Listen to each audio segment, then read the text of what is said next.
Hello friends, welcome back to my channel Gain Brain with Himanshi Rishi. So in today's video we will be discussing about the most expected questions on John Milton. जी हाँ, आज की इस video में हम discuss करेंगे John Milton के बहुत ही ज़्यादा important and most expected questions जो कि बार बार एग्जाम्स में पूछे जाते हैं. सो ये वीडियो का सेकंड पार्ट है. फर्स्ट पार्ट हम ऑलरेडी कर चुके हैं जिसमें कि हमने डिस्कस किया है जॉन मिल्टन के बहुत ही इम्पॉर्टेंट वर्क्स, अगेन बहुत ही इम्पॉर्टेंट क्वेश्चंस उन वर्क के. तो अगर आपने उस वीडियो को नहीं देखा है अभी तक, उसका लिंक मैंने डिस्क्रिप्शन बॉक्स में डाल दिया है. So please do watch that video as well. So without wasting any time, let's get started. And before starting, let me just remind you, if you are new to my channel या फिर अभी तक आपने मेरे channel को subscribe नहीं किया है, so please do subscribe it. Now let's get started. So the first question we have is, which are the Houghton poems of Milton? Milton की कौन सी ऐसी पोएम्स है जो कि हॉटन पीरियड से बिलोंग करती है? वीडियो के फर्स्ट पार्ट में हम ऑलरेडी डिस्कस कर चुके हैं मिल्टन के career wise periods.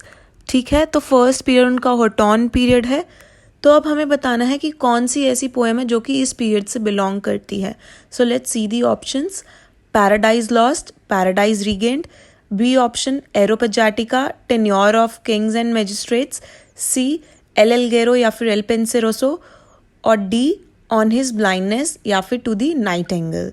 So the correct answer is the C part, L'Allegro and Il पेंसेरोसो.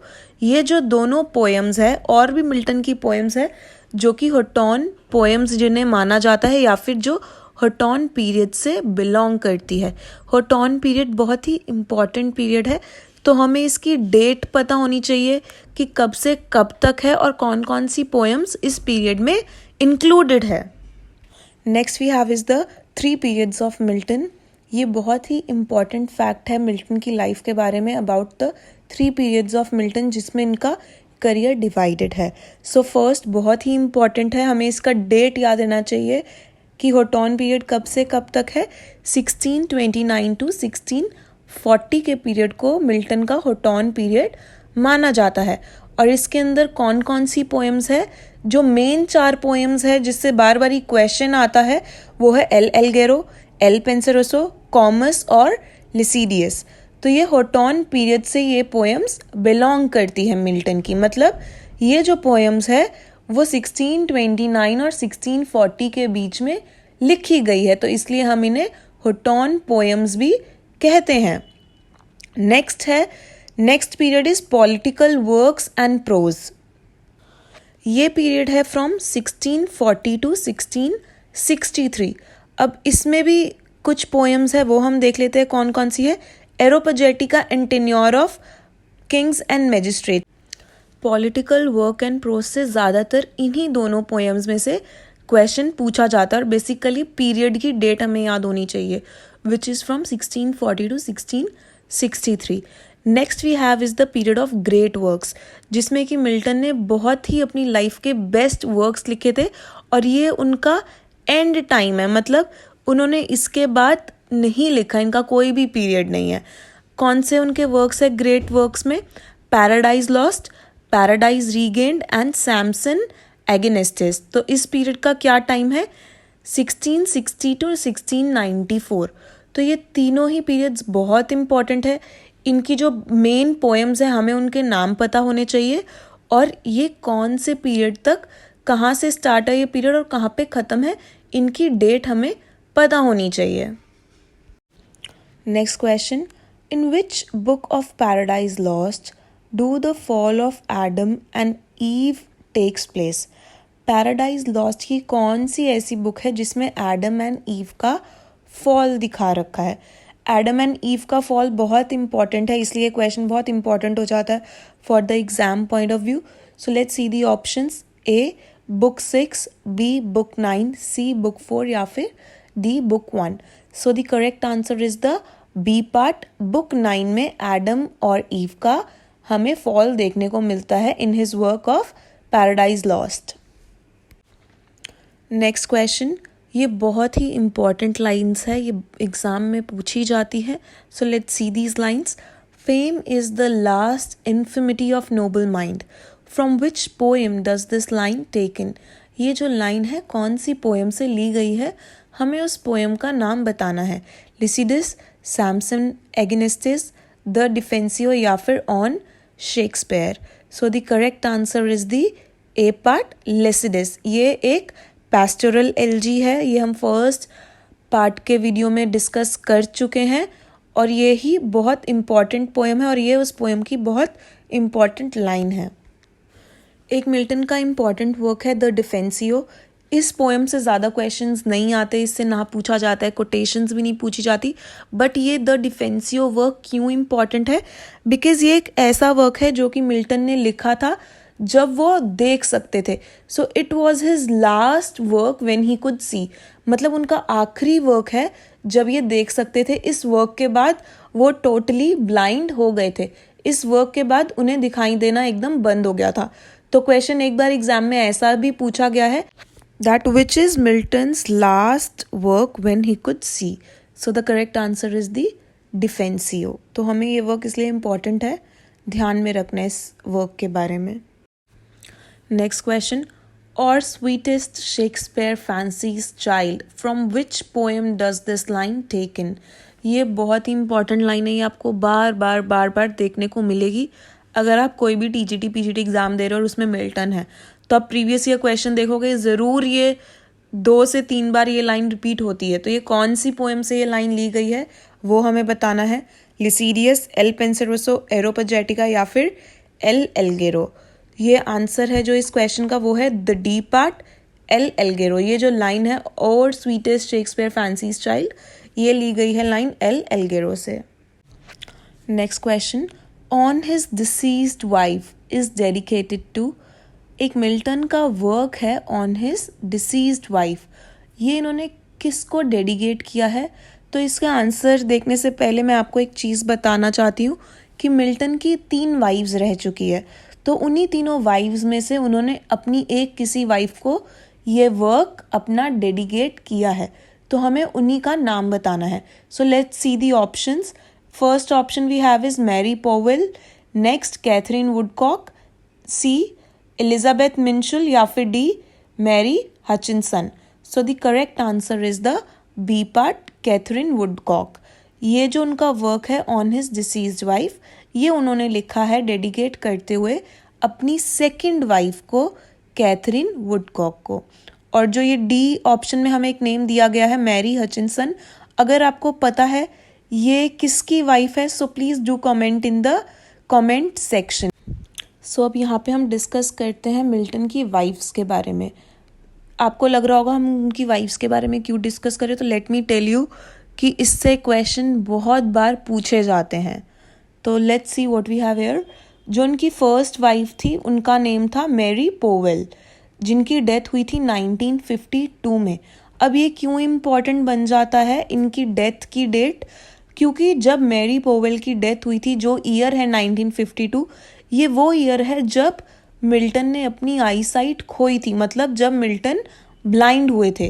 तो ये बार बार क्वेश्चन आता है कि कौन से ईयर में उनकी फर्स्ट वाइफ की डेथ हुई या फिर कौन से ईयर में उन्होंने अपनी आई साइट लूज करी. सो the correct option will be the 1952 year.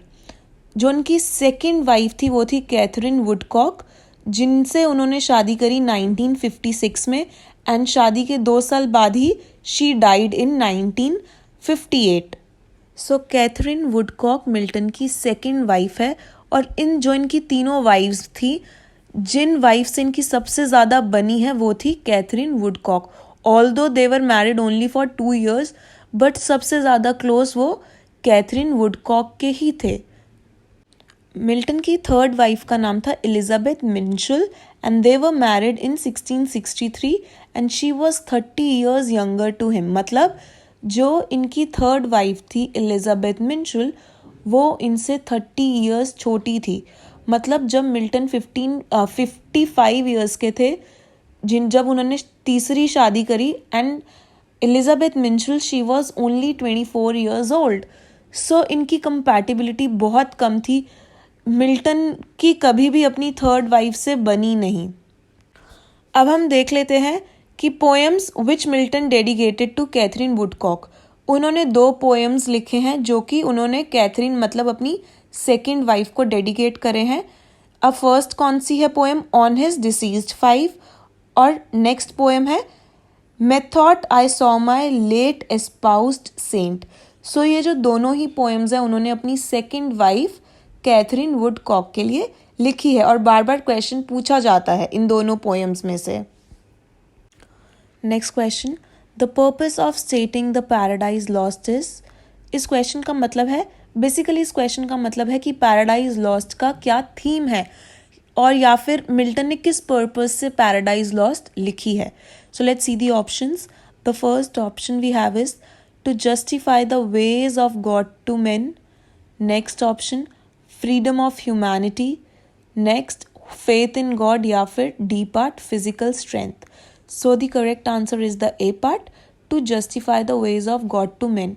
Paradise lost की बहुत इंपॉर्टेंट है थीम, हमें ध्यान में रखनी है। सो उनकी बेसिक थीम क्या है पैराडाइज लॉस्ट की? To justify the ways of God to men. Next question, the abilities of the poet are the inspired gift of God rarely bestowed. Who said? ये जो कोटेशन है ये किसने बोली है वो हमें बताना है, और इस कोटेशन का क्या मतलब है। जो एक पोएट की एबिलिटी है कविता लिखने की, ये भगवान हर किसी को नहीं देता, बहुत ही कम लोगों को देता है ये क्षमता, ये एबिलिटी पोएम्स लिखने की। सो ये लाइंस किसने बोली है? Let's see the options. Milton ने, वर्ड्सवर्थ ने, टेनिसन ने, या फिर जॉन कीट्स ने। The correct answer is the A part, Milton. ये जो लाइंस है ये बोली है मिल्टन ने। Next question, paradise lost is in blank verse, free verse, stanzas form, या फिर स्पेंसिरियन स्टैंजास। जो पैराडाइज लॉस्ट है वो किस फॉर्म में लिखी गई है वो हमें बताना है। So the correct answer is the A part, blank verse में पैराडाइज लॉस्ट को लिखा गया है। ये भी बहुत इंपॉर्टेंट क्वेश्चन है, रिपीटेडली एग्जाम में पूछा जाता है कि किस फॉर्म में ये वर्क लिखा गया है, ब्लैंक वर्स में। Next question, who said this man cuts us all out and the ancients too. ये जो लाइंस है बहुत इंपॉर्टेंट लाइंस है, ये लाइन मिल्टन के लिए किसने बोली हैं? वर्ड्सवर्थ ने, कीट्स ने, ड्राइडन ने, या फिर एर्नॉल्ड ने। The correct answer is the C part, Dryden ने। और इन लाइंस का मतलब है कि ये जो आदमी है इन्होंने हम सबको पीछे छोड़ दिया है। अब किस वे में पीछे छोड़ दिया है? राइटिंग के मामले में ऑफ कोर्स ड्राइडन और वर्ड्सवर्थ बहुत ज़्यादा प्रभावित थे, बहुत ज़्यादा इन्फ्लुएंस थे मिल्टन से। Next 10th question, in his Doctrine and Discipline of Divorce and Tetrachordon Milton repudiates. इस क्वेश्चन का मतलब है जो इनके 2 वर्क है उन दोनों वर्क का क्या नाम दिया गया है? Doctrine and Discipline of divorce, और दूसरा वर्क है टेट्राकॉर्डन। इसमें मिल्टन किसे रेप्यूडिएट करते हैं? रेप्यूडिएट का मतलब होता है किसे वो अगेंस्ट में बोलते हैं, किस चीज़ को वो एक्सेप्ट नहीं कर पाते इन दोनों वर्क्स के अंदर, तो वो हमें बताना है। लव को, रोमांस को, डाइवोर्स को, या फिर वो मैरिज को नहीं एक्सेप्ट कर पा रहे। So the correct answer is the D part, marriage. ये जो दोनों उनके वर्क्स है उन्होंने इन वर्क्स में मैरिज के अगेंस्ट लिखा है। So the next we have is some important fact. So this is about the 4 tracts on divorce by Milton. So Milton ने 4 वर्क लिखे हैं ऑन डाइवोर्स, मतलब डाइवोर्स के ऊपर उन्होंने 4 वर्क्स लिखे हैं, और उन चारों का हमें नाम पता होना चाहिए। 2 हम ऑलरेडी डिस्कस कर चुके हैं, दोबारा से हम देख लेते हैं। फर्स्ट वर्क है Doctrine and Discipline of Divorce, next है the Judgment of Martin Bucer, next है टेट्राकॉर्डन, और फोर्थ है कॉलेस्ट्रियन। अब ये चारों ही वर्क उन्होंने मैरिज के अगेंस्ट में लिखे हैं। Next 11th question, who is next to Satan. जो वर्क है मिल्टन का पैराडाइज लॉस्ट, उसमें हेल का मेन कैरेक्टर कौन है? सेटन। तो हमसे ये पूछा गया कि सेटन के बाद हेल में इम्पॉर्टेंट कौन सा फिगर है उसका हमें नाम बताना है. Options are Abel, Cain, Beelzebub या फिर Moloch. The correct answer is the C part, बेल्जीबब.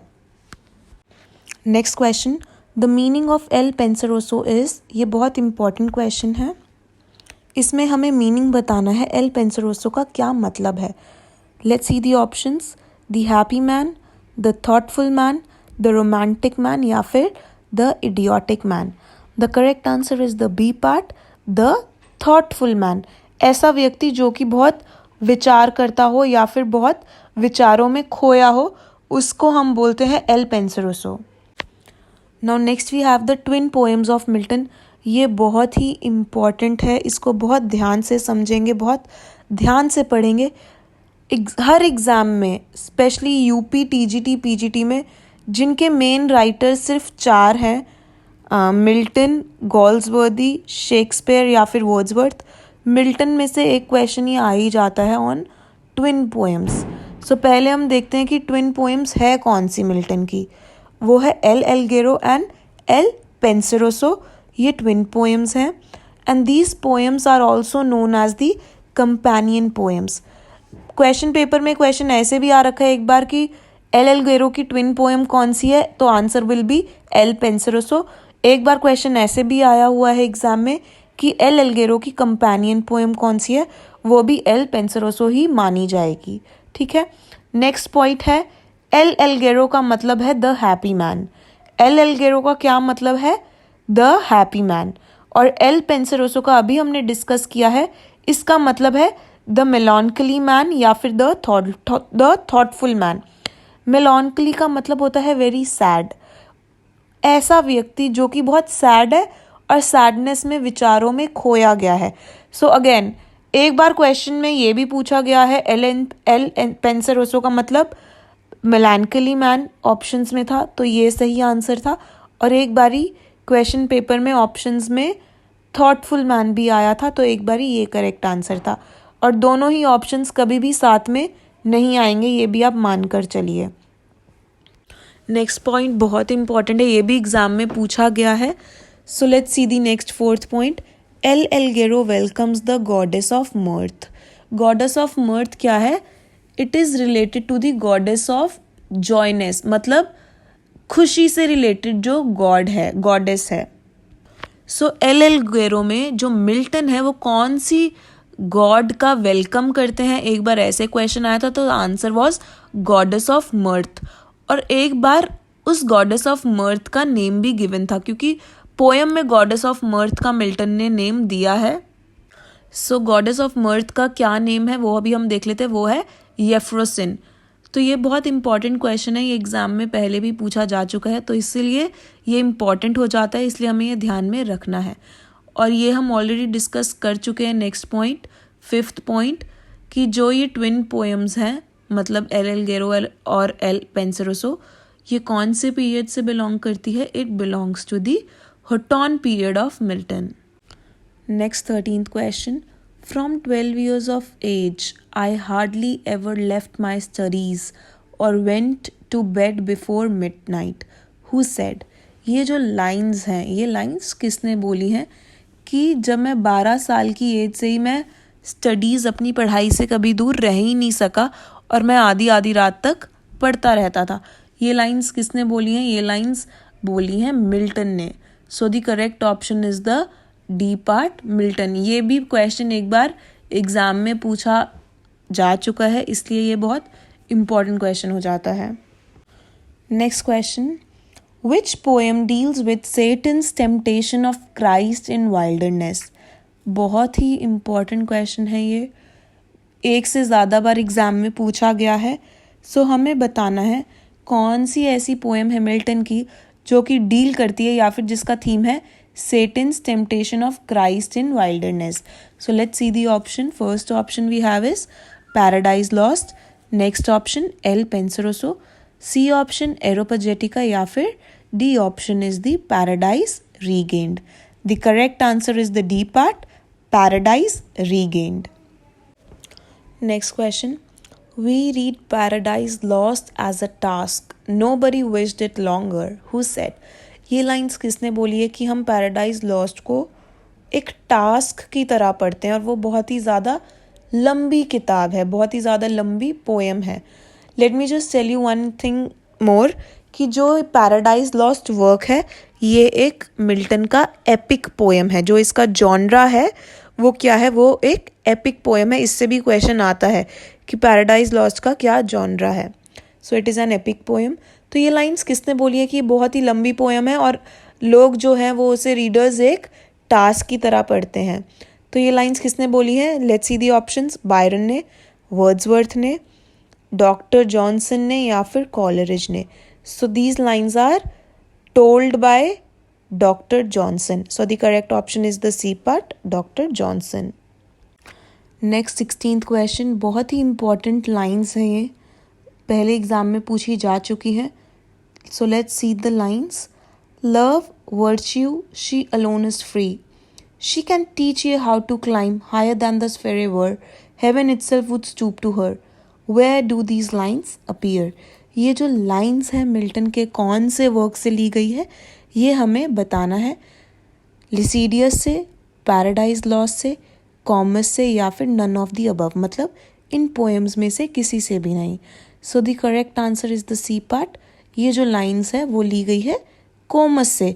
या तो ये पूरी लाइंस पूछी जाती है, एग्जाम में एक बार सिर्फ इतना भी पूछा गया था, love virtue she alone is free, ये कौन सी पोएम से लाइन ली गई है। सो एक लाइन भी इसकी इंपॉर्टेंट है, love virtue she alone is free, ये भी हमें ध्यान में रखना है, कोमस की है। और पूरी जो ये 3-4 लाइंस की कोटेशन है ये भी हमें याद रखनी है, ये कोमस से ली गई है। Next question, Milton talks about of the supplementing of books with personal contact and practical experience. Where does he talk? Milton कौन से ऐसे वर्क में बोलता है कि बुक्स की बजाय हमें अपने प्रैक्टिकल एक्सपीरियंस को और पर्सनल कॉन्टैक्ट को ज़्यादा इम्पोर्टेंस देनी चाहिए। तो इस वर्क का नाम बताना है जिसमें इन्होंने ये अपने व्यूज़ रखे हैं। So let's see the options. Of intelligence, of education, Paradise Regained या फिर none of the above. The correct answer is the B part, of education. Next question. Milton was a passionate man who lived in passionate times. ये जो lines है ये किसने बोली है Milton के लिए वो हमें बताना है। So let's see the options. John Bailey, Pattison, Long या फिर Wordsworth. The correct option is the A part, John Bailey. Next question, this question is important. Who appointed Milton to the post of Latin Secretary? किसने Milton को Latin secretary के रूप में appoint किया था, हमें उनका नेम बताना है। चार्ल्स वन ने, जेम्स ने, क्रॉमवेल ने या फिर नन ऑफ द अबव, या फिर किसी ने भी नहीं इनमें से। The correct answer is the C part, Cromwell. तो इस क्वेश्चन में हमें इस क्वेश्चन का आंसर मिला है कि लेटिन सेक्रेटरी उन्हें क्रॉमवेल ने बनाया था। बट एक बार क्वेश्चन ऐसे भी पूछा गया है कि क्रॉमवेल ने कौन सी पोजीशन पे अपॉइंट किया था मिल्टन को, तो वो कौन सी पोजीशन है, लेटिन सेक्रेटरी। तो हमें ये चीज़ भी याद रखनी है, क्वेश्चन घुमा फिरा के भी पूछा जा सकता है एग्जाम में। Next question, in Samson Agonistes Milton appears in the figure of. ये एक वर्क है सैमसन एगेनेस्टीज, बहुत ही इंपॉर्टेंट वर्क है मिल्टन का। ये इम्पॉर्टेंट क्यों है? क्योंकि इससे पूछा जाता है ये किस फॉर्म में लिखा गया है। तो it is a closed drama. Closed drama हम ऑलरेडी डिस्कस कर चुके हैं, क्या होता है क्लोजेड ड्रामा, जो कि सिर्फ पढ़ने के लिए होता है, जिसे हम परफॉर्म नहीं कर सकते। सो ये मिल्टन का क्लोजेड ड्रामा है। अब क्वेश्चन में क्या पूछा गया है कि जो मिल्टन है वो कौन से कैरेक्टर में अपीयर होते हैं इस ड्रामा में, वो हमें बताना है। एडम बन के, सेटन बन के, सैमसन बन के या फिर नन ऑफ द अबव, इनमें से कोई भी नहीं। The correct answer is the C part, Samson. वो सैमसन बन के इस प्ले में आते हैं। Whose style is called grand style. किसके स्टाइल को ग्रैंड स्टाइल कहा गया है? यहाँ पे हम किसकी बात कर रहे हैं, कौन से स्टाइल की बात कर रहे हैं? यहाँ पे हम स्टाइल कर रहे हैं बात राइटिंग स्टाइल की। सो मिल्टन एक राइटर है तो ऑब्वियसली हम उनकी राइटिंग स्टाइल के बारे में ही बात करेंगे। सो किसके राइटिंग स्टाइल को ग्रैंड स्टाइल कहा गया है वो हमें बताना है। शेली, मिल्टन, शेक्सपियर या फिर Wordsworth. The correct answer is the B part, Milton. Next question, which epic of Milton is the product of the Reformation and the Renaissance? कौन सा एक ऐसा वर्क है मिल्टन का जो कि प्रोडक्ट है रेफॉर्मेशन एंड रेनेसा का? Options are Paradise Lost, Samson Agonistes, Paradise Regained या फिर none of the above. The correct answer is the A part, Paradise Lost. Next important question, Epitaphium Damonis mourns the loss of. ये एक poem है एपिथेफियम डेमोनिस, ये किसके loss के ऊपर mourn करते हैं मिल्टन इस पोएम में? एडवर्ड किंग के, चार्ल्स दियोदित, चार्ल्स वन या फिर नन ऑफ द अबव। ये हम ऑलरेडी वीडियो के फर्स्ट पार्ट में इस पोएम के बारे में हम अच्छे से डिस्कस कर चुके हैं। जिसने वो वीडियो का फर्स्ट पार्ट देखा है उसे ये आंसर पता होगा। So the correct answer is the B part, Charles Diodati. So before moving on to the next question, let me just remind you, अगर आपको ये वीडियो पसंद आ रही है so please don't forget to like this video. Also अगर अभी तक आपने मेरे चैनल को सब्सक्राइब नहीं किया है, please do subscribe it. Next question, who called Paradise Lost one of the most noble and most sublime poems which either this age or nation has produced? ये किसका मानना है वो हमें बताना है। कॉलरिज, शेली, ड्राइडन या फिर वर्ड्सवर्थ। जैसा कि मैं अभी आपको बता चुकी हूँ कि जो ड्राइडन थे वो बहुत ज़्यादा इन्फ्लुएंस थे मिल्टन से और वर्ड्सवर्थ भी काफ़ी इन्फ्लुएंस थे मिल्टन से। सो ये जो मानना है ये मानना है ड्राइडन का। So the correct option is the C part. ये जो लाइंस बोली है ड्राइडन ने बोली हैं। Originally Paradise Lost was divided into, सबसे पहले जब पैराडाइज लॉस्ट पब्लिश हुई थी वो कितनी बुक्स में पब्लिश हुई थी? बिकॉज जब second time Paradise Lost publish हुई थी इन सेकेंड एडिशन वो 12 बुक्स में हुई थी। फर्स्ट एडिशन में वो 12 बुक्स में नहीं पब्लिश हुई थी। कितनी बुक्स में हुई थी वो हमें बताना है। So the options are 10 books, 12 books, 8 books या फिर 9 books. The correct option is the A part, 10 books. जब first time Paradise Lost publish हुई थी वो 10 बुक्स के अंदर पब्लिश हुई थी। Now we have some previous year questions. Let's see some previous year questions. So the first one we have is whom Milton considered his master in poetry. ये बहुत ही ज़्यादा इम्पॉर्टेंट क्वेश्चन है कि Milton सबसे ज़्यादा प्रभावित कौन से राइटर या कौन से पोएट से थे, वो किसको अपना मास्टर पोइट्री में माना करते थे, हमें उनका नाम बताना है। The options are Chaucer, Shakespeare, John Donne या फिर Spenser. The correct answer is the D part, Spenser. वो स्पेंसर को अपना मास्टर मानते थे। Next question, when was Paradise Lost published? ये बहुत इंपॉर्टेंट क्वेश्चन है, बार बार आप खुद देख सकते हैं कितनी बार एग्जाम्स में पूछा जा चुका है। तो paradise lost is one of the most important works of Milton. इसकी स्टडी हमें अच्छे से करनी है, स्पेशली कितनी बुक्स में पब्लिश हुई है, कितने एडिशंस में पब्लिश हुई है, कौन से ईयर में कौन सा एडिशन आया है, कौन हीरो है, ठीक है, कौन इसका विलन है। तो ये हम ऑलरेडी फर्स्ट पार्ट की वीडियो में डिस्कस कर चुके हैं about this work and some important facts. So अभी क्वेश्चन में क्या पूछा गया, कौन से ईयर में पैराडाइज लॉस्ट पब्लिश हुई है वो हमें बताना है। ऑप्शंस आर 1657, 1667, 1658 या फिर 1678। The correct option is the B part, 1667 में फर्स्ट टाइम पैराडाइज लॉस्ट का फर्स्ट एडिशन पब्लिश हुआ था। Next question, where was John Milton born? John Milton कौन सी जगह में पैदा हुए थे वो हमें बताना है। यॉर्कशायर, ब्रिस्टल, लिवरपूल या फिर London. The correct answer is the D part, वो लंदन में बॉर्न हुए थे। Next question, Milton's On His Blindness is written in Spenserian sonnet, Petrarchan sonnet, Occitan sonnet या फिर फॉर्मुलिस सोनेट। जो इनका बहुत ही फेमस सोनेट है ऑन हिज ब्लाइंडनेस, उन्होंने अपनी ब्लाइंडनेस के बारे में लिखा है इस सोनेट में। वो कौन से सोनेट फॉर्म में लिखा गया है? सोनेट के डिफरेंट फॉर्म्स हैं, तो मिल्टन कौन से फॉर्म को फॉलो करते थे? It was Spenserian sonnet. Spenserian sonnet कौन सा होता है? ABBA CDE। ये स्पेंसियरियन सोनेट होता है। हमें स्पेंसियरियन सोनेट का अच्छे से शेक्सपियर सोनेट और पेट्रियार्कन सोनेट, ये सबसे ज़्यादा 3 मोस्ट इम्पॉर्टेंट सोनेट्स है। इनका हमें राइमिंग स्कीम अच्छे से पता होना चाहिए। Next question, Milton's Paradise Regained takes its theme from. जो मिल्टन का वर्क है पैराडाइज रीगेन्ड, उसका जो उन्होंने थीम लिया है वो कहाँ से लिया है? और ये क्वेश्चन इम्पॉर्टेंट है, यूपी पीजीटी 2016 में ये पूछा गया है। So let's see the option. First option is Saint Catherine sermons. Next option Saint Luke's gospel. C the Bible. D Jesus Christ's preachings. The correct answer is the B part. Saint Luke's gospel से Paradise Regained का theme लिया गया है Milton ने। Next question, in which work of John Milton does the character Delilah appear.